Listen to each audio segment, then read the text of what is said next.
Aujourd'hui, je te propose ce podcast, pas pour te dire quelque chose, mais ce que je te rappelle, la bourse. Mon frère, si tu es jeune, la bourse, c'est pour toi. Pense à investir en bourse. Tu vois, derrière moi, j'ai projeté ce matin parce que quoi, te lancer sur le marché boursier avec ta carte d'identité, avec tes pièces d'identité, ta carte, ton passeport, c'est très facile de t'inscrire et commencer en fait, même aux États-Unis, investir, acheter des actions de Tesla. Mais quand tu es en Afrique, et dans cette vidéo, je ne vais pas te montrer, mais dans une autre vidéo, je te montrerai et les applications possibles. Je ne sais pas si dans ces pays, tu peux trouver ces applications. Mais dans le pays où je réside, dans mon pays où je réside, je suis, c'est possible que tu trouves cette application. Est-ce que je vais te dire pourquoi? On va parler de Dangote. Tu sais comment Dangote, bientôt Dangote va introduire, un rappel même, va introduire sa raffinerie en bourse. Et prépare-toi. Si tu es jeune aussi, si tu veux investir, si tu veux commencer à mettre tes premiers pas en bourse, c'est une opportunité, c'est une belle pour toi pour tirer le profit maximum. Parce qu'il a promis de verser des dividendes et des dividendes en dollars à ses actionnaires, à ces personnes qui vont payer ces actions de la raffinerie de Dangote. Et ce qui est pertinent encore, ce que je veux vous rappeler, Dangote a eu beaucoup de problèmes lors de cette construction, lors de cette raffinerie, lors de la construction de cette raffinerie. Et ce n'est pas tout d'éléments, les problèmes qu'il a rencontrés. Il a rencontré beaucoup de problèmes. D'ailleurs, il a été, d'abord, il voulait installer l'usine dans un état du Nigeria. Et cet état a refusé.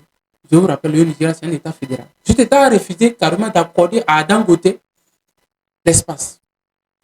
Et Dangote a dit non. Et Dangote est venu à Lagos. Dans l'état de Lagos, la terre on l'a remis, c'est un marécageux. Il a dû faire quoi? Ramasser du sable au fond de la mer pour faire quoi? Pour remblayer le terrain et avoir de l'espace pour pouvoir faire quoi? Construire la raffinerie. Encore, Dangote a construit un port pour faire quoi? Pour le débarquement des bateaux qui transportent le pétrole brut et pour, comment on appelle l'importation des matériaux qui vont servir à faire quoi? À construire la raffinerie et l'importation encore de carburant vers le pays bleu. D'un côté encore, construire son propre source d'eau sur le terrain là-bas, des sources d'eau comme d'installation pour les ouvriers, tout ce que vous savez.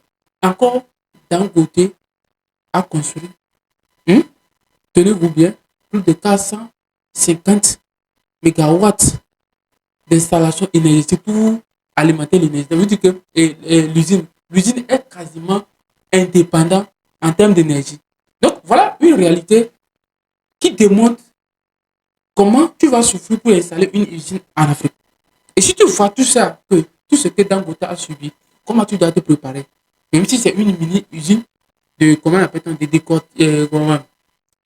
riz ou bien de maïs, il faut te dire comment je peux faire pour éviter un certain nombre de risques. C'est très simple.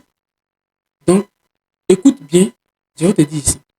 L'Afrique ne produit pas, l'Afrique n'a pas d'usine de production, surtout des matériaux, que ce soit au niveau des matériaux en fer, des machines, des moteurs. Tu es obligé d'importer. Tu es obligé de faire quoi? De ramener tout ça. Et c'est un sacré. Donc, quand je dis Dangote, c'est un patriotisme.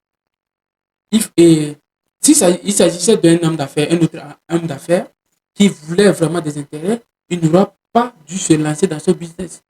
Il allait se lancer dans un autre business, c'est-à-dire aller investir, acheter des actions. Aujourd'hui, Dangote devait être parmi les top 10 ou 100 milliardaires au monde. Et c'est une réalité.